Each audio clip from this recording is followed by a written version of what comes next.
नई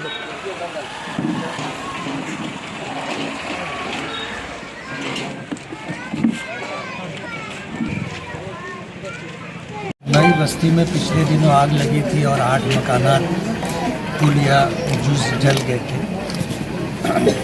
जमीयत उलमा मालेगांव ही नहीं, महाराष्ट्र ही नहीं, पूरे हिंदुस्तान में इस तरह के हंगामी हालात के अंदर जो है मदद करती है और मालेगांव के लोग जमीयत उलमा पर एतमाद करते हैं।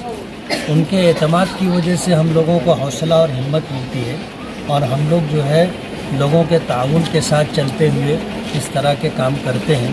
बसा औक़ात ऐसा होता है कि जमीयत के पास पैसा नहीं होता तो हम कर्ज़ ले करके ये काम करते हैं। अल्हम्दुलिल्लाह नई बस्ती में ये 8 मकानात जो जल गए थे उसकी तामीर जदीद का काम चल रहा है और तकरीबन 50% काम हो चुका है। बकिया काम भी इंशाअल्लाह हम लोग जल्द ही मुकम्मल करके ये हफ्ते में इंशाअल्लाह पूरा करके जो साहिब मकान थे उनके हम लोग हवाले कर देंगे। मैं आप लोगों के ज़रिए से मालेगांव ही नहीं बल्कि दूर दराज इलाकों तक ये पैगाम देना चाहता हूँ कि हमारी जो जमीयत उलमा है ये 1919 में कायम हुई थी।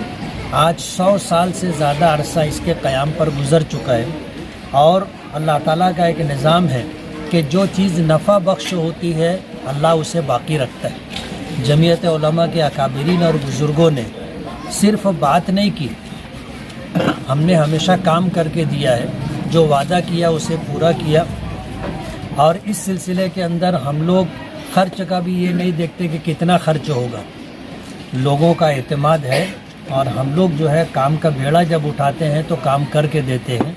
अल्हम्दुलिल्लाह यहाँ तक तो हम लोग आ गए हैं, 50% काम हो चुका है, बकिया काम भी इंशाअल्लाह हम लोग मुकम्मल करवाएं।